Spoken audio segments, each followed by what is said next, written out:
And we're back with the part 4 of our interview with Robin Sontag. At this point, the survivors that will found our future town have all gathered together and they have moved to the brewery town of Shiner. Please tell us more about that. What was that like? Well, the first month living in Shiner was pretty easy. We had settled well enough and in the first week had destroyed all the undead in it and the surrounding area. We started living in groups of roughly 15 in several of the buildings in town.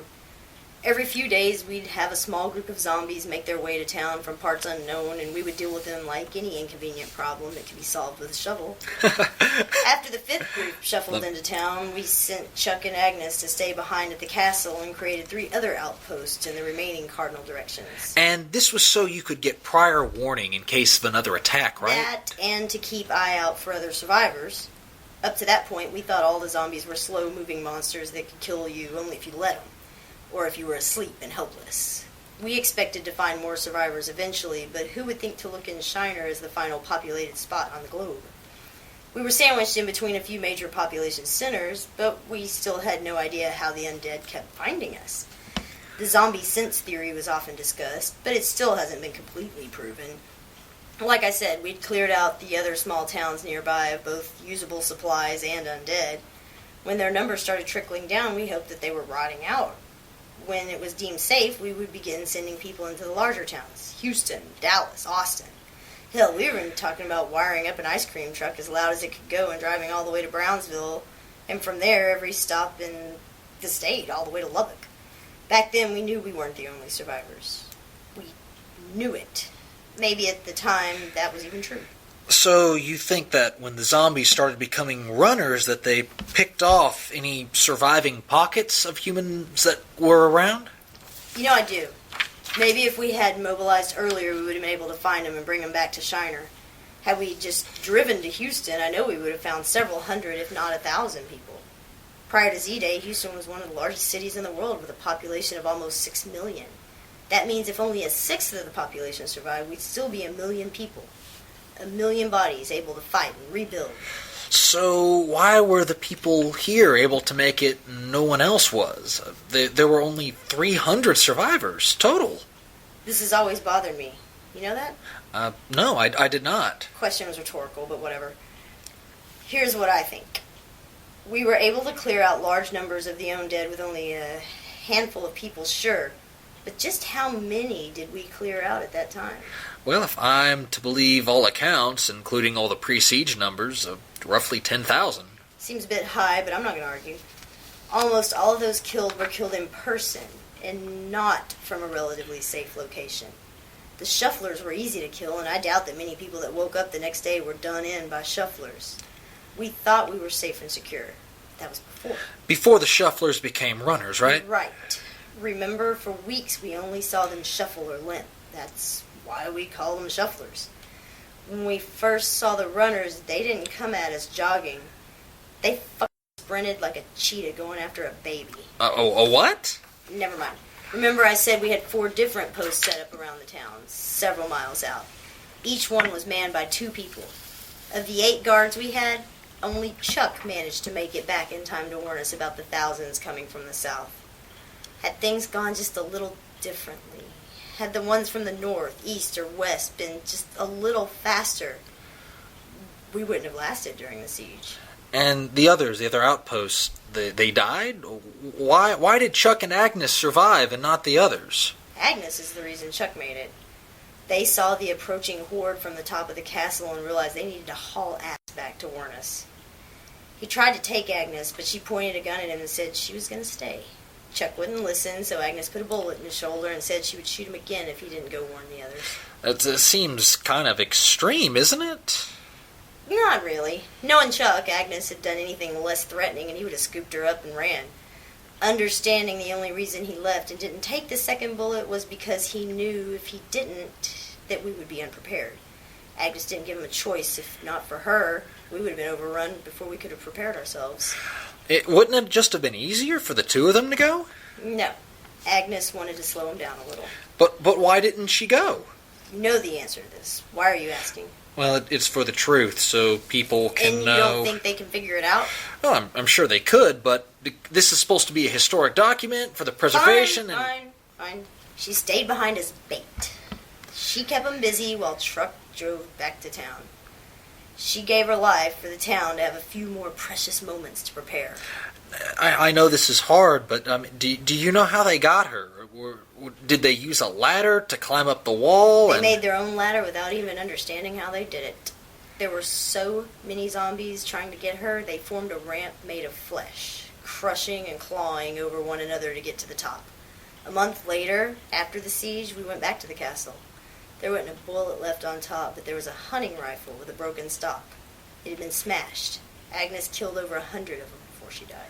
And I know you mentioned that at the other listening stations they didn't make it, but did you check them afterwards? Of course we did. One was completely knocked over, and the cheap material used to build it had been trampled to splinters. It had been a storage facility where people kept their boats and other large purchases that were used once or twice a year. Another, a power substation, had surroundings similar to what had happened at the castle. A bunch of zombie bodies and a lack of ammo. What happened at the water tower we had converted to a post was a total waste. I know Mark Calloway and Trey Varney jumped off the tower as soon as they were confronted by the runners, killing themselves instead of fighting. They had plenty of food and water stocked up, and it was way too high for a body ramp to have been built. There were no signs any of the zombies had made it to the top. Well, what if they were off the tower and caught off guard, and, how do you know this is what happened? Well, it's possible they were on the ground. But that would just make them stupid instead of cowards, wouldn't it? Well, I don't know. You're disrespecting the dead and calling them cowards. Is appropriate. What happened to Agnes and the others was tragic. Whatever happened at the water tower, the most defensible position we had is nothing compared to the other 3 stations. Anyway, Chuck told us how fast they were moving and how many there were, and that they would be here within an hour or two. We quickly moved from building to building, taking what supplies we could, and moved toward the largest in town, the Spottsville Brewery. Why the brewery?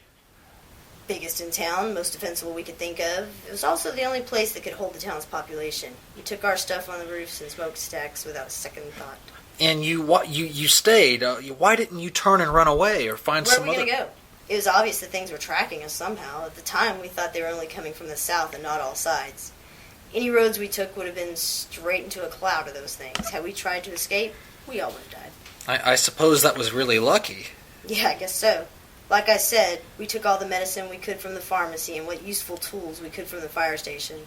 Every fire axe we could get, along with the lightweight tools from the hardware store. Gas stations, grocery stores completely emptied. Elderly and children were the first secured up on top. When we finally started evacuating the adults, the first wave of runners had sprinted into town. I was the last one up, and I had a shoe pulled off along the way. And nobody hid inside of the building? Nobody. We assumed correctly the runners would just smash straight through anything not as tough as they are, like a big glass window or door. We knew we'd be fighting in a siege, and we took the most defensible position we could. And just so I'm clear, was everyone in town moved here safely? Everyone. We had the blankets, food, weapons. We had everything we could need for about a month-long siege. The only thing we had no clue about was the decomposition rates of the runners. Many had their fingers crossed that they would dissolve before the month was out. And do you know how many zombies would end up attacking Shiner? No. Do you? Well, yes, 20,470, roughly 3 times the population of the town before Z-Day.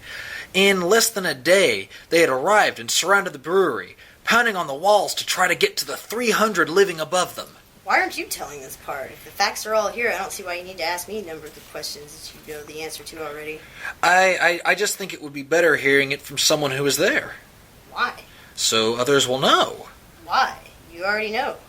But it would be more authentic if... Why the fuck does authenticity matter? Because it just does. You and the rest were so important, and you were able to survive when no one else could. I want every man, woman, and child from now until the end of time to know this, to know how you were able to survive. We survived by dropping heavy things tied with chains on top of their heads for a month straight. While that was going on, we shot every round of ammo we had into that crowd. When bullets and bricks thinned out the herd, we descended with fire axe and crowbars and finished the remainders. That was the Great Siege. During the last push, Chuck was killed. So was Sarah Jameson. A few people got sick from exposure, but only Jose Jimenez died a little later because he was already pushing 80. That's the Great Siege. You feel like you've been there? Is that the authenticity you want? Well, not exactly, but... Well, hey, I have an idea. Next time it's cold outside, why don't you just climb to the top of the brewery, tie a brick to a train, throw it off the side. You're going to do this for weeks, so make sure to carefully ration your food. Make sure to bring a bucket for your shit. There's no real way to replicate the smell of 10,000 runners, so maybe you should just wear your shit bucket on your head when you're acting in it. That still won't be as bad, but it's the next closest thing I can think of to what the runners smell like. Keep that up for about a month. When you're done, you'll have an authentic experience pretty darn close to the Great Siege. I'm sorry for asking. If it's okay, there's just one more interview session left. It's okay that nothing is going to worry. We'll be able to. It's fine. Okay. Thank you very much.